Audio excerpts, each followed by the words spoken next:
wish her Godspeed and a safe passage on all her voyages. May God bless and keep safe all who sail in her.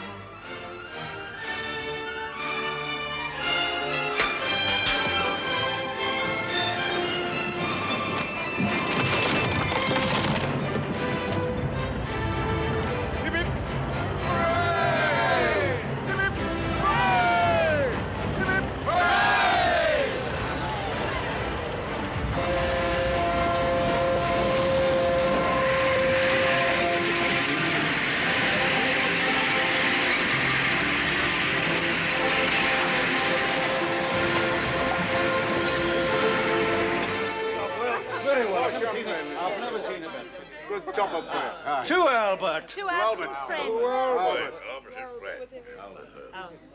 I built a fine ship. A fine ship. I'll give him that. Quite beyond my expectations. It was a splendid launch. Albert would be so proud of you. My son doesn't know on which side his bread is buttered. Taking himself off on some wild goose chase to the ends of the earth. Only to the Argentine. He'll be back in good time for the ship's trials. Who's to foot the bills in the meantime? Well, the company, I imagine. Not good enough. She'll be at least 3 months in the fitting out basin. Not a penny piece coming into my yards. James will settle. Freight rates are falling. They've a long way to go before they touch bottom. There's no money about. No new orders. My yards are at a standstill. James seems to keep his ships busy. He's one of the few that do. But at what cost? Buying up old vessels only fit for the knacker's yard, patching them up, and sending them out dangerously overloaded. You take my advice. Pull out.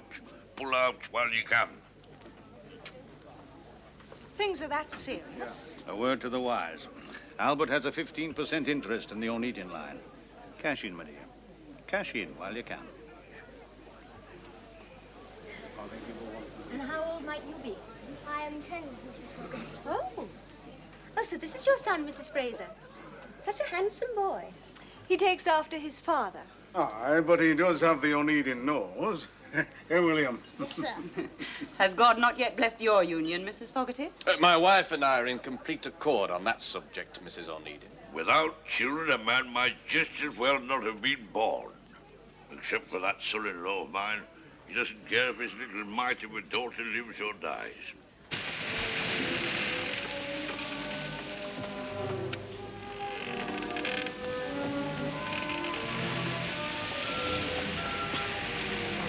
Pardon, sir, I thought I'd shorten sail. Keep her as she goes, Captain.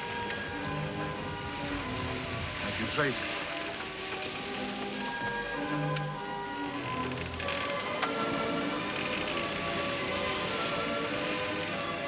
Leonora, go below, child. Return below this instant, I say. Stand clear there!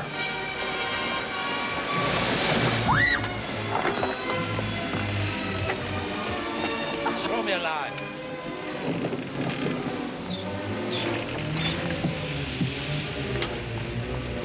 I don't know how to thank you, sir. You oblige me, sir, by going below and taking your daughter with you. You saved my life.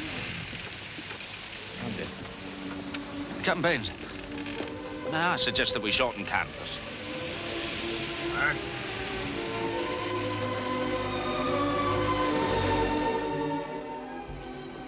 Am I intruding, Mr. Rudy? I have finished. I owe you a debt of gratitude. You owe me nothing. Oh, on the contrary, sir. My daughter is very dear to me.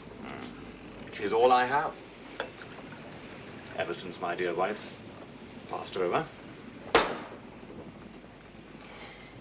Believe me, sir, I too was inconsolable. I believed my world to have come to an end. You will not at this moment accept my word, but I do assure you that the memory will fade. Oh. Please accept my condolences. And those of my daughter. She has a great admiration for you, Mr. Onedin. She's a child. On the contrary, sir.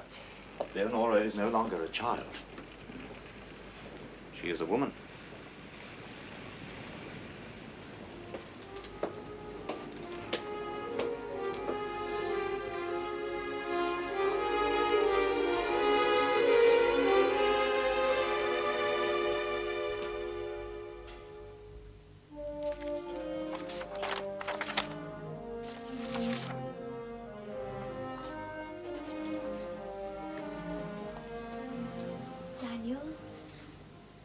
past 2 o'clock.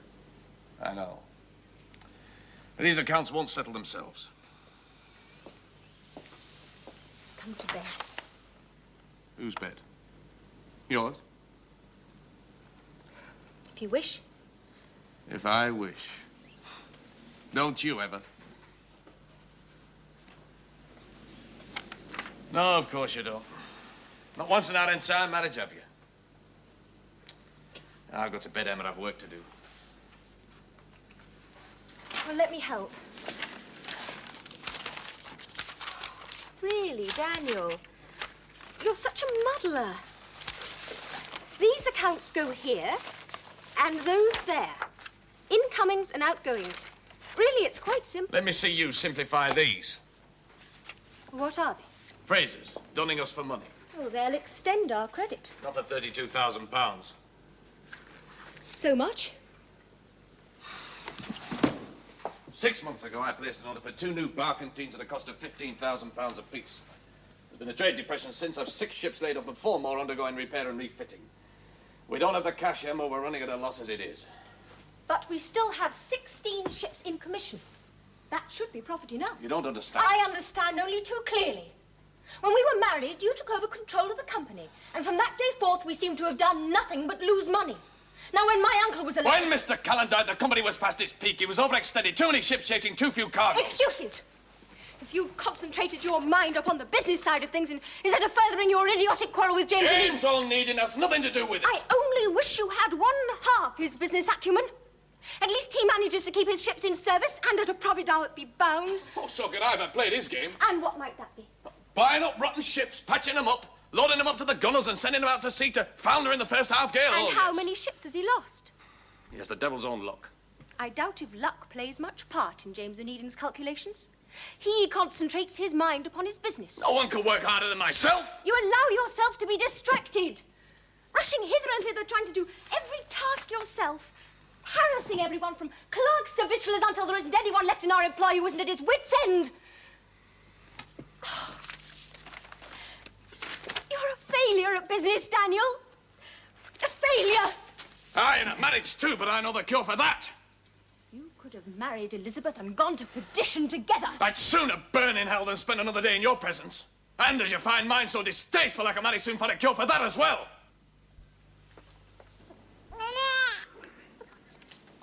There, my little suet dumpling. There, my pet, my little love. There, my little love. There. Give it to me. Poor little mite. I think she's cutting her tooth. Aye, possibly. But she's a weakly child, always ailing. There, my precious. There. Fine father she's inherited. Captain James Onedin's no sooner off one ship than he's aboard of another. Couldn't even spare the time to attend his own daughter's christening. Aye, it's true he has little regard for the child. The man's inhuman. I doubt he'll ever forgive her, poor little man. Forgive her for what? For being born. For Anne's death. I warned Anne. The moment she set eyes on the rogue. All in your sheets, girl, I said, and run her for the wind. But she took no heed, poor girl. Sarah? What? Well, it's time for me touch. Oh, all right. Fair enough. I've been accepted. Never. It's all here. I've been adopted as prospective candidate in the Liberal interest for the City Council. Oh, Robert! First a councillor, then an alderman, and then mayor. He's got to be elected first, but I'll drink to it. Well, it is a step in the right direction, Captain Webster. And not before time, either. Mr. Gladstone owes it to you. After all, you've been a lifelong supporter of his policies. Well, no, not specifically Mr. Gladstone. No, it's Mr. Plimsoll who's promised his support. You know of his lifelong interest in shipping, of course. Well, he has promised to pay us a visit and speak on my behalf. Introduce me to the voters, as it were. Mr. Plimsoll, here? Oh, no. He'll probably stop at an hotel. But I have no doubt he will find time to honour us with a visit. I thought we might ask him to dinner. When? The day after tomorrow. Oh, Robert, that's too short notice. So you're off to the hustings, eh, young fella? Aye. And what constituency do you hope to represent? Garston. Garston? You'll need all the goodwill you can lay your hands on there.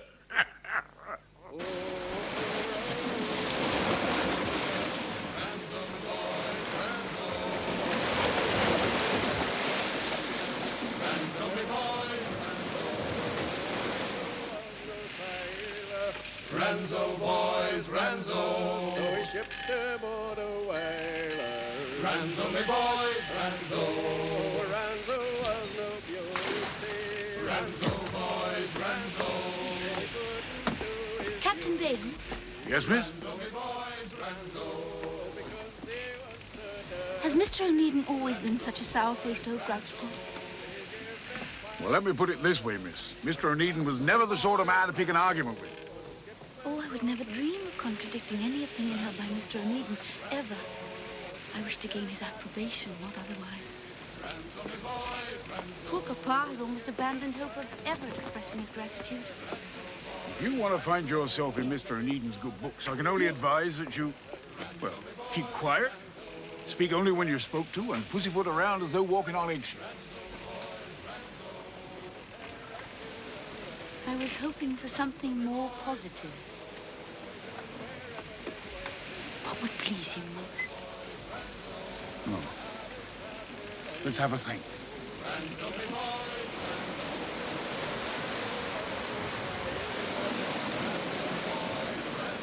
Coal? I am in a position to offer a long-term contract. Coal out to Bilbao, iron ore back. You would appreciate that as a matter of common business prudence, I must ask for your assurance that your ships will be able to deliver at regular and stipulated intervals. You have it. In writing, if you please. Put into the contract, subject to the normal perils and hazards of the sea. I know the clause well. Why? Why this sudden act of generosity? I'm not being overly generous, Mr. Onedin. The freight I offer will be at 7 and 6 a ton. Well, I'll take it. But you know owners that fight like cats in a sack for an offer like that. You know that, I know that, so I'll ask you again, why? Well, that was my daughter's idea. She seems to have taken quite a fancy to you. I must confess I cannot for the life of me understand why. Personally, I find you a rude, ill-mannered boor, entirely devoted to self-interest. Well, I never allow sentiment to interrupt business. Yes, well, I too am a practical man, sir, and it is my conclusion that this transaction can be mutually profitable. My pits can keep your ships busy, and your ships can keep my pits working to capacity. Well, that's clearly understood. I'll accept your offer. Subject to contract? I'd have it no other way.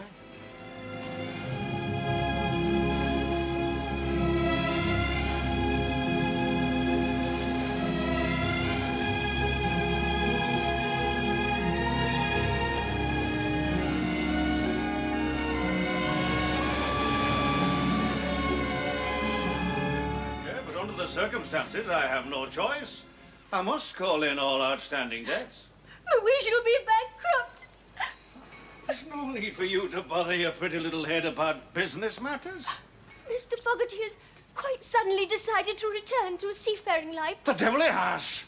And I'm such a nincompoop in money matters. Daniel says I cannot even keep household accounts correctly. The man's a fool. Oh. There, my dear, don't take on so. We'll set ourselves down and see if we can't talk this thing out. You take a glass of sherry wine and dry those tears. Flying topsails pay all debts, they say. But it's a poor-hearted man who'll run away to sea rather than face up to his obligations. I am afraid my husband does not have your business acumen, Mr. Fraser. And he doesn't deserve you, and that's a fact. If only I had someone of your knowledge and experience to advise me. Oh. Poor Daniel. He really has no business sense at all. He's brought both of us to a pretty pass. He's left me with 2 brand new vessels just completed, 4 others undergoing repair. And from what you've just told me, I doubt if I shall ever see the colour of his money. Really, Daniel has behaved most abominably. Well, there's only one thing for it. You must keep our ships in discharge of debt. I've no doubt your offer is well-intentioned, but even putting them up for auction wouldn't recover half the debt. Well, then, would it not be more profitable if you were to manage them yourself? Oh, there's a sight more to trading than owning a few ships, young lady. as your husband has found to his cost. Well, we still have the trading facilities. What is lacking is a man of ability capable of putting my poor affairs into some order. Surely your husband's not contemplating running off to sea without leaving some responsible person in charge? He's sworn to wind up the company and sell off all our holdings. Sell on a falling market? The man's a blockhead. I'm afraid he's quite made up his mind. My husband really is the most obstinate of men, and I don't know to whom I can turn. I should consider it a privilege if you would look upon me as your guide and mentor. Oh, you're so unkind. Shipping, eh? It'd be a new venture. No, I couldn't afford to buy him out. My yard at a standstill, ship's half built upon the stocks. By God, George Cannon must be turning in his grave. The work of a lifetime gone to waste. Well, my late uncle thought very highly of you, Mr. Fraser. We were good friends. Good friends. A man like that would keep your head above financial waters. Or indeed yourself. Me? Oh, no. Quite out of the question. For one thing, the capital investment would be far too high. Money? Oh, yes, that's the commodity, young lady. Money. Oh, well, I thought... Yeah? Well, perhaps I shouldn't propose it. I don't really understand these things. Oh, come now. You've taken me into your confidence thus far. Well, I mean, well, if you were to have control of the company, and say you owned half, and in return you received half the profits, which would only be fair and just because you would be putting into it your knowledge and experience, and... Does that make any sense? I'm afraid you must think me a fool. No, of course not. Your proposal would make uncommon good sense, but, Yes? A 50-50 holding would result in a pull devil, pull baker situation. Well, then, a 51% holding in your favor. Is that the correct phrase? Yeah. Mind you, I would only undertake it for your sake, and not to put nearly half the profits into the pocket of that feckless husband. Well, surely papers could be drawn up ensuring that the profits would be shared between you and I. Oh, he would never agree. Oh, I think he will. And I think our first joint action should be a change of name. The Fraser Shipping Company.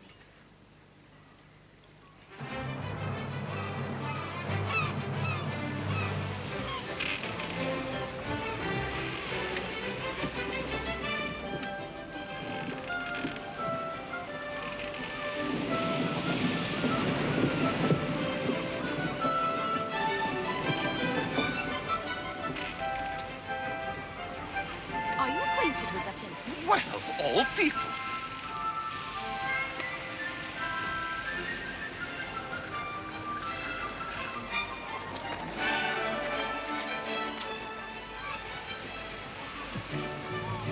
What the devil's that fellow up to, eh?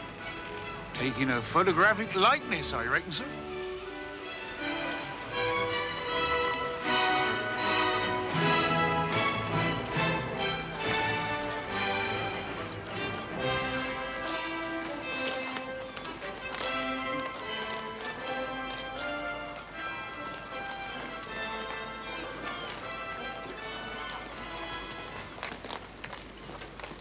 Do I have the privilege of addressing Mr. Onedin? Mr. James Onedin? Yes, you do. What is this contraption? Tool of science in the aid of God's work. And what particular aspects of the Almighty's duties have you taken on your shoulders? Sacred trust, Mr. Onedin, a sacred trust. My concern is with the safety and welfare of that most unfortunate of creatures, the British seaman. Claptrap. You have the politician's knack of never answering questions, eh? Ah, the camera. Well, that, sir, supplies incontrovertible photographic evidence. What of? Of overloading, Mr. Onedin. The carrying of deck cargo to the hazard of life and limb. To say nothing of the safety of your ship. When freights are low, a man must make his profits where he can. Ah, Mr. Bidoff, good day to you, sir. How is the campaign going? Well, I make more enemies than friends. And that, I think, is a measure of its success, eh? Right, my good fellows. Number 2 key. Carefully now, carefully, careful. And that. Must away, sir. Busy times, busy times. forgotten anything? Good. Who is he? Samuel Plimsoll.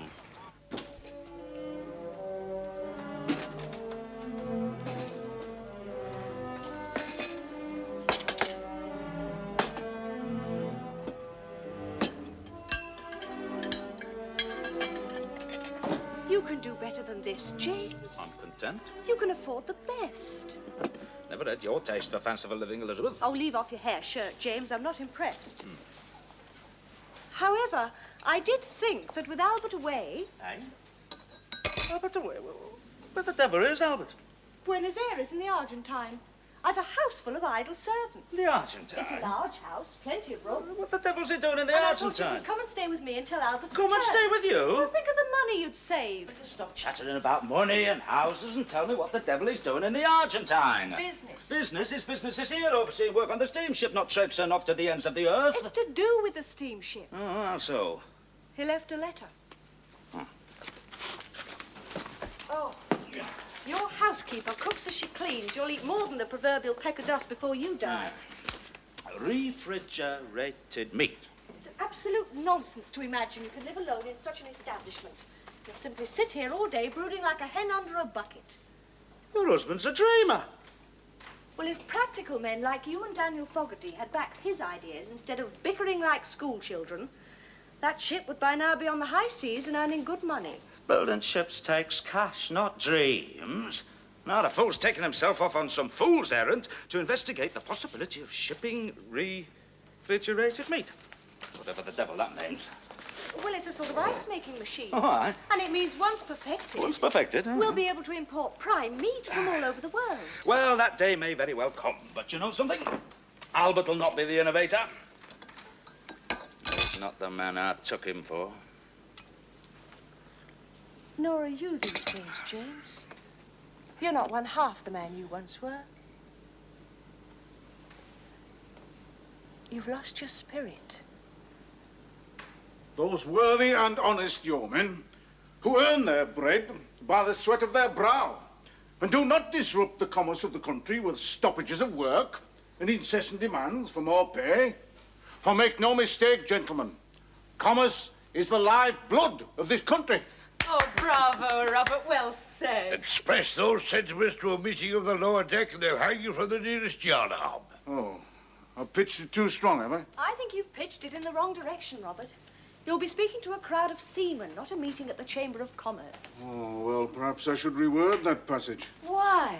I think it a very brave speech, and about time somebody stood up and told the labouring classes a few home truths, no matter what the consequences. No, Sarah. I'm always ready to listen to reasoned criticism now. Elections are what they were in my day, luckily for you. We would have threw a pompous idiot into a cesspit. Well, anyway, I've deleted that passage. And I'll say something like this.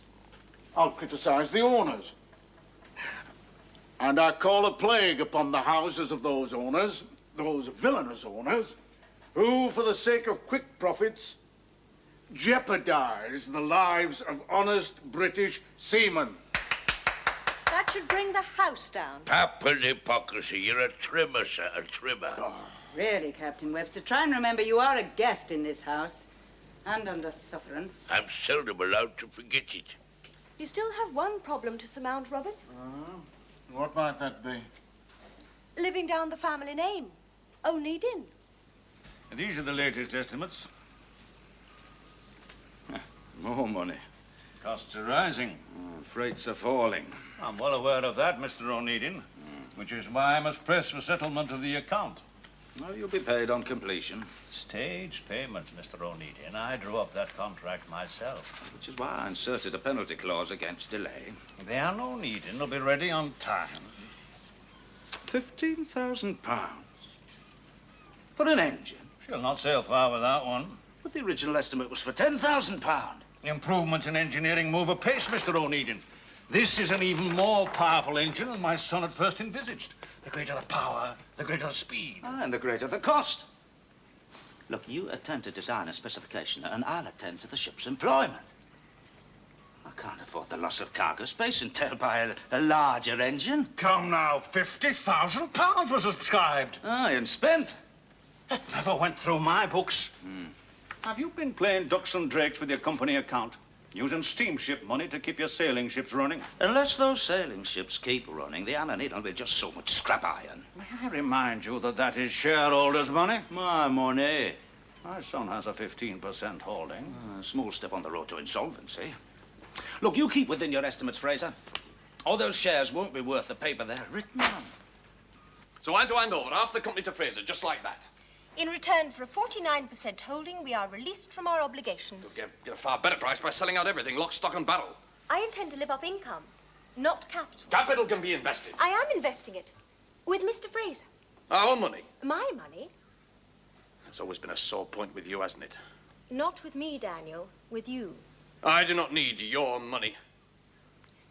Then sign. Here, here, and here. Then you will be free.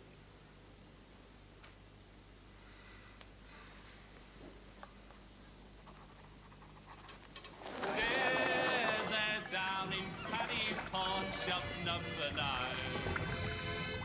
To the pawn shop I did go, no clothes there could I find, and a scuffer came and took that girl away, away, and the judge, she guilty found her of robbing. What are you doing aboard this ship?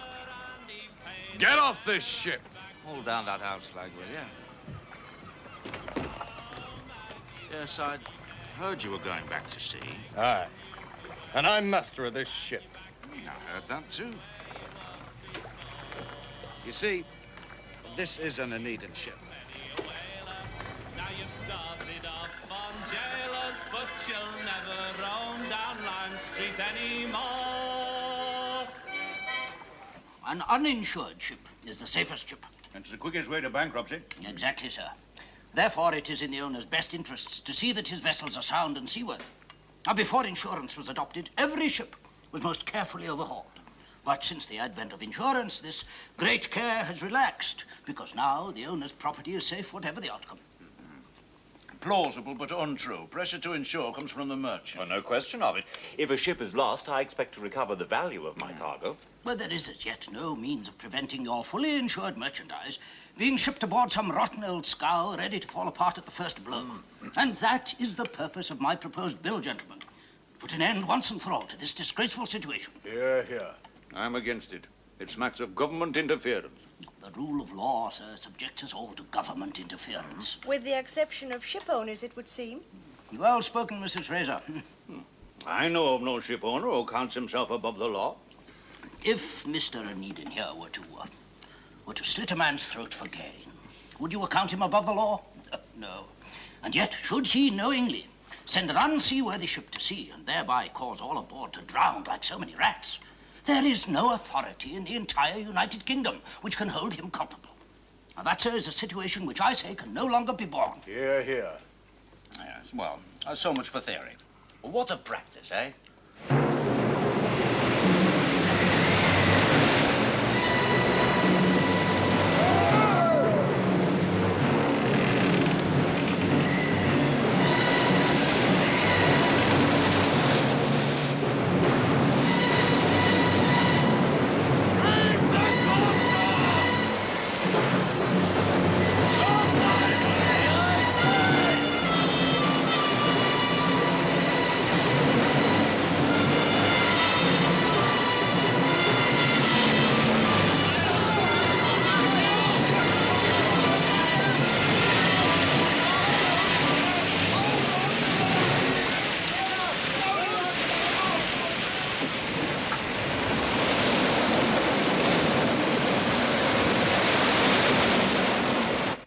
You must first bell the cat, Mr. Plimsoll.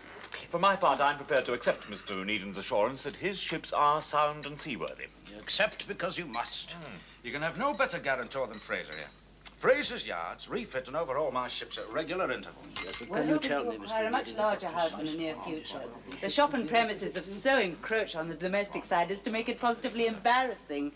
And we do so miss the use of a withdrawing room. Is yours a large house, Leonora? Well, we have two houses, actually. A small town residence and a great draughty barn of a place at St. Helens. It's very old and spooky. People say that it's haunted. I've never seen anything, but I have felt a presence. No doubt the shade of an owner crying for lost profits. I'm sure my brother will find it excellent company, should he accept your invitation. Oh, he will. He must. Every ship that leaves my yards is as sound as a bell. You have my word for it. And then you have no further control. There is nothing in this whole wide world to prevent Mr. Onedin from loading that sound ship down to the gunwales and then topping off with cumbrous deck cargo. Now, my proposals will put an end to this pernicious practice. I'm not quite so addicted to losing ships as you imagine. I am proposing to remove the temptation. How? By painting a line along the ship's side? Beyond which mark no ship will be permitted to load. It's quite impracticable. Oh, can you see those profits slipping through your fingers already, eh? Aye, I can. If that proposal ever finds its way onto the statute books, we shall be at the mercy of our foreign competitors. Not so. They'll not be daubing Mr. Plimsoll's mark along the sides of their ships. You can't legislate for wind and sea. You must agree, gentlemen, that a well-found ship is more likely to ride out a tempest than one with its decks awash. Oh, you can batten down an empty ship, tight as a cask, and she'll still go to the bottom.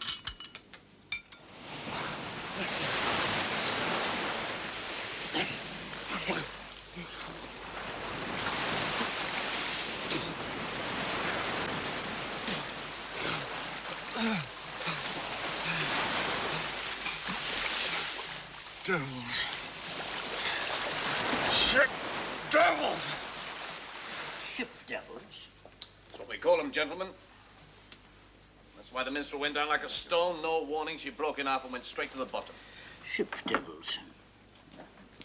This timber's rotten. Oh, it's not just the timber that should concern us, gentlemen, but the bolts.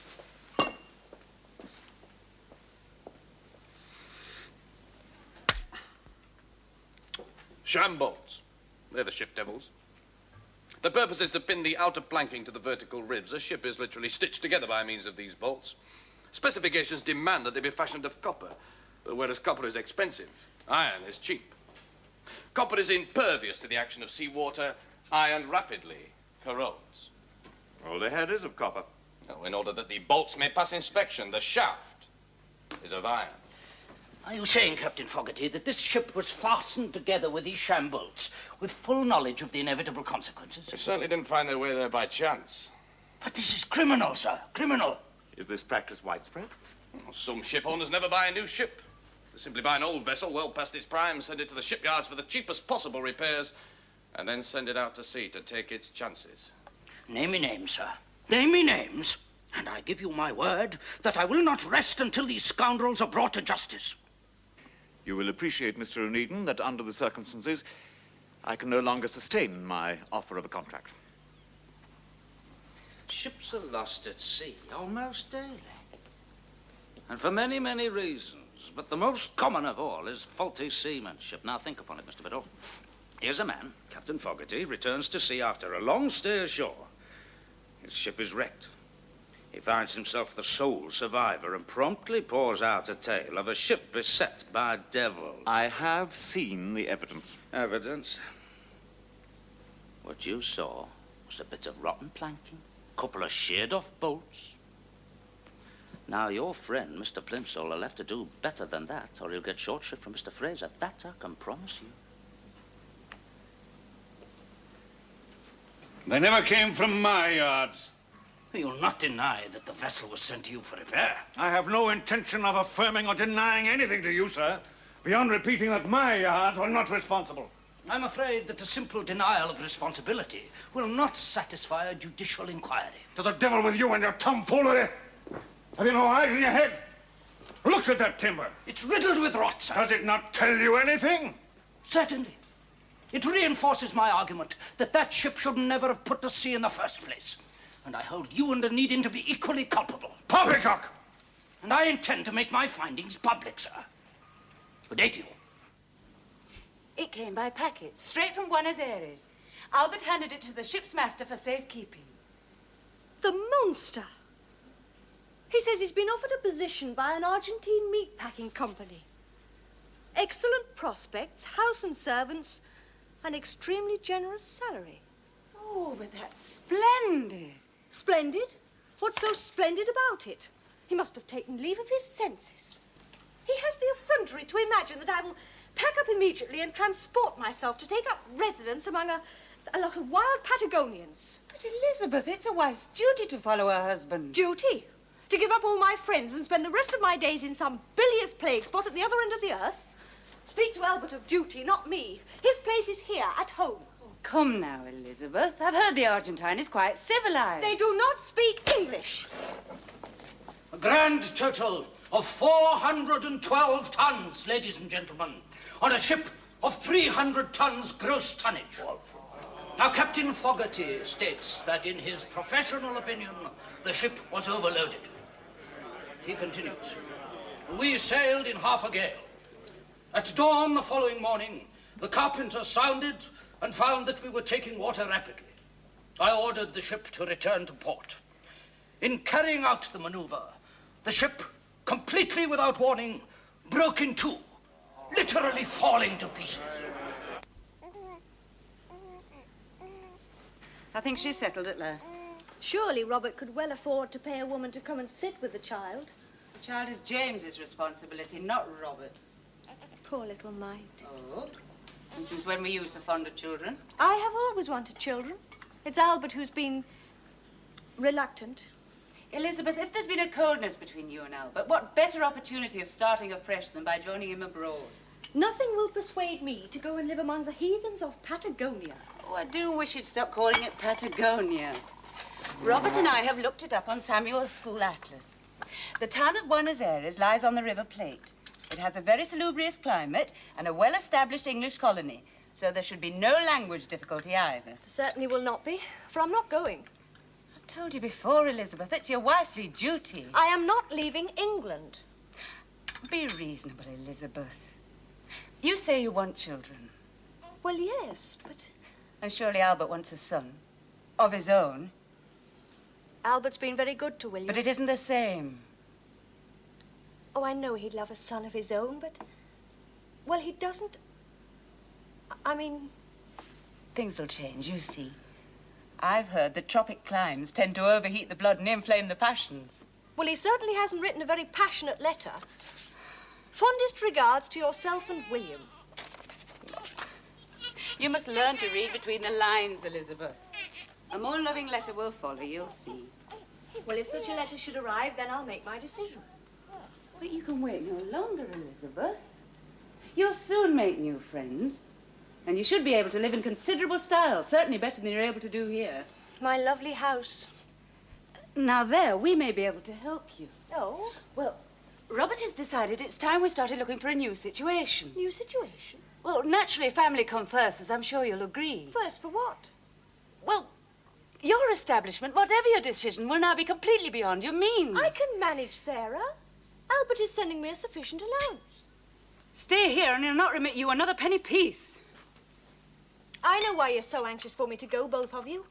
You want my house. The Secretary of Lloyds told me that he does not know of a single ship that has been voluntarily broken up by its owners. Shame.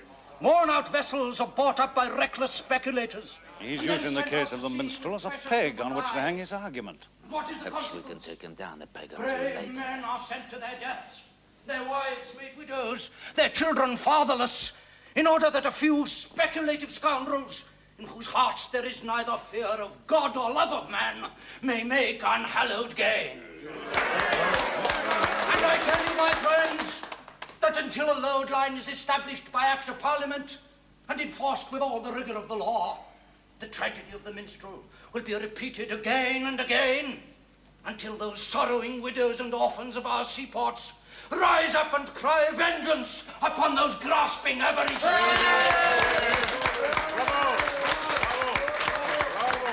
Let's test his mettle. Are you now claiming, sir, in direct contradiction of our yesterday's conversation, that the minstrel foundered because she was overloaded? The ship sank, sir, because she was unseaworthy. Or because she was ill-commanded. Where's Captain Fogarty, eh? There's a question or two that I should like to put to him. Captain Fogarty is recuperating, sir, from his recent unfortunate experience of having taken command of an Onedin ship. Or a taste of your oratory is more than he can stomach. Well, that I can quite understand. May I now have a straight answer to my question, sir? Certainly, sir. The ship sank with grievous loss of life on 2 counts. 1, she was grossly overloaded. Rubbish! And 2, she was ill-repaired with sham bolts. From your yards, Mr. Fraser. Prove it! That is a deliberate misrepresentation and falsification of fact. Assumptions masquerading as evidence. Disprove it. You who speak so freely of sham bolts will be better advised not to make sham speeches. Veracity and yourself, sir, would appear to be strangers. This bolt, sir, tells its own story.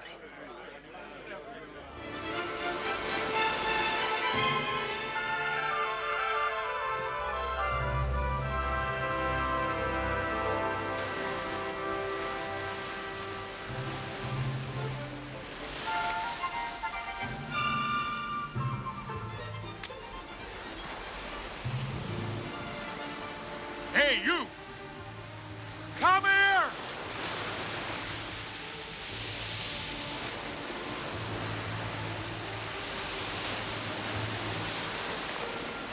Now, I'll pay a penny apiece for every one of these boats you find.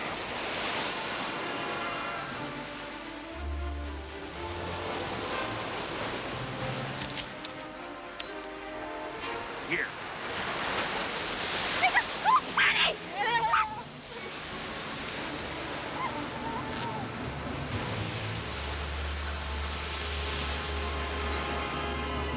Now carried out a thorough investigation. These are copies of the report. I'll summarize it for you. Mr. Onedin bought the minstrel at auction.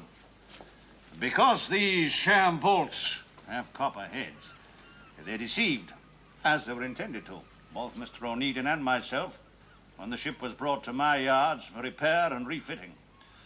Once the ship was dry docked, my yard foreman and myself followed the customary practice of chalk marking all timber requiring replacement. Am I to understand that you're now seeking to shift the burden of responsibility to some other unidentified shipbuilder who repaired the vessel in the past? I've no doubt there are as many artful dodgers among shipbuilders as there are among parliamentarians. My carpenters ripped out all the suspect timbers, replaced them with sound, and pinned them with these new copper bolts, some of which Captain Baines found among the wreckage. But these rotten bolts also came from the vessel and caused it to founder. Now, why were they not replaced? Because no one was aware of their existence. At some time in the past, the whole midship section had been repaired with sound timbers, but with these sham bolts. But this timber is rotten. Well, that timber comes from the bullocks. High above the waterline. No danger to the ship at all. If Captain Fogarty knew his business, he never presented this as evidence. Is this true, Captain Fogarty? For if it is, by God... I didn't know. I swear I didn't know! Oh. Good day, gentlemen. I shall read this report fully at home. But I do assure you of one thing, Mr. Fraser, whether you be right or wrong, someone shall bleed for it. Good day to you. Good day.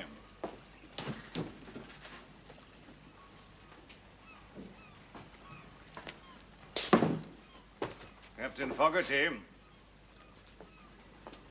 I accept your word. Thank you. You were quick to assess the reason for the loss of your ship. Sham bolts. Aye. And that was sharp thinking, Captain Fogarty. Sharp thinking. Are you still set on the command of a ship? I am. Would you consider sailing under a new flag? Fraser and Company? You would offer me command? I'm now in competition with Onedin. You come with the highest recommendation. You'll not go, of course. Well, thank you. I felt sure you'd lecture me in my duty. The man's a witless fool. Look, a failure carries failure with him. Change of country doesn't make for success. A man who can design a steamship like the Onedin is no failure, James. He's a dreamer. Like the rest of his kind, expects everybody else to do his bidding. Well, at least he has the courage to start anew. The need to start anew is a sure mark of a lack of past success. Now, look, don't do likewise. Stay here. Take my advice, eh? Now, look, sell your house and your furniture. Get a more modest establishment and try to live within your means. I shall keep my house. You can't afford it. There's your son to consider. How about his school fees? You have extravagant tastes, a dwindling income, a sure recipe for disaster. Now, I've been considering your proposal. What proposal? Well, that we should set up residence together. I'm looking for a trustworthy housekeeper, somebody that I can trust. Well, think about it. No. I shall not give up my house. How will you manage? Are you really so concerned on my behalf, James? You are my sister. Oh, be honest, James. Sarah's been complaining about looking after your daughter. Now you want me to come and live here so that I can look after her. How can... Oh, am I interrupting? No, I was just leaving. Not on my account, Mrs. Fraser. Oh, no, Miss Biddulph. My interview is at a conclusion.